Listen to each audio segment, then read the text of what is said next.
Hello guys and welcome back to my channel. Today's video is about Wes Anderson's new short movie, The Wonderful Story of Henry Sugar, which is an adaptation of a very famous fun book.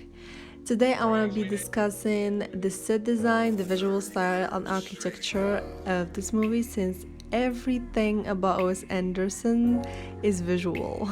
To start, I feel like the set design is a very big key element in the movie. The production designer Adam Skarsen, I hope I didn't butcher that name, created sets with matryoshka level depth. I will leave a picture to understand that concept, and this allowed for details to fly in and out of the sets.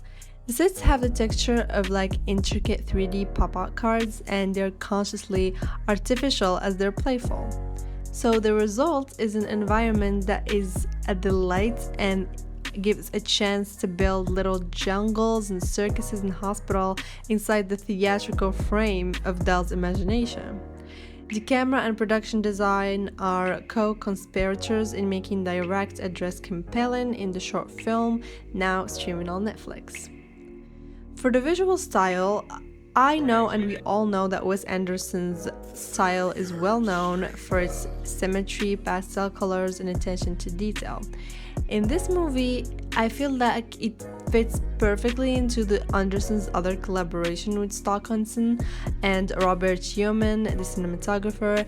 I feel like the look of the movie took far more than choosing a three-color palette and arranging unusual objects symmetrically. The result is far more careful balance between research details and a distinct compositional style for how the props, the color balance, and the proportions of the space all slot together in the frame.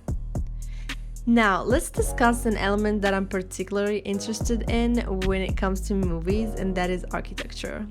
The architecture in The Wonderful Story of Henry Sugar is a mix of different style and periods.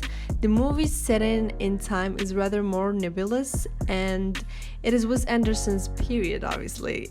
It can be any time he wants. The world of Henry Sugar has plenty of connections to our own, obviously, including depictions of Dahl's writing. The result is painstaking photographic research and recreation is just fascinating. And the exacting details of the production bring another art form to the mind, almost like working on a piece of jewelry in the old techniques of Florence jewels.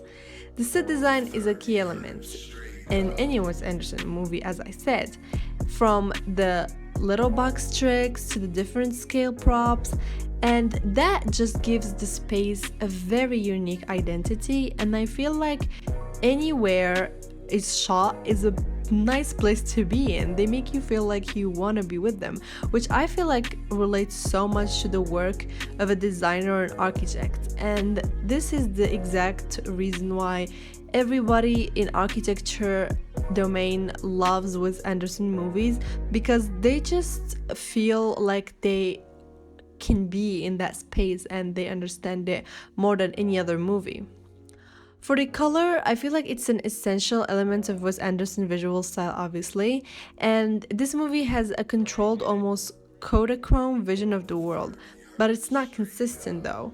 The costumes, for example, draw from a wide variety of inspiration and colors, and the result is a mix of pastel and bright that create a unique and playful atmosphere. I would say that it's the most bright out of Wes Anderson's whole movies, honestly. When I watched this one and any other one of Wes Anderson's, I really felt like a child, and it just gives a sort of child nostalgia, and I believe that it's due to the camera movement that directs your eyes like an adult, showing you where to look and supervising your viewing experience, and I feel that that's really at heart what he's trying to do and why his movies resonate with everyone, including like children, adults, and it will never stop being magical. We're very lucky that Wes Anderson is not like Quentin Tarantino. He didn't say that he will stop after 10 movies, so I would love for these to keep coming. They're a delight to look at, even if the story or the plot is just not that interesting. not saying that it's not interesting in this case, but even when the plot is not interesting in a Wes Anderson movie, you can just sit there and be mesmerized by the visuals.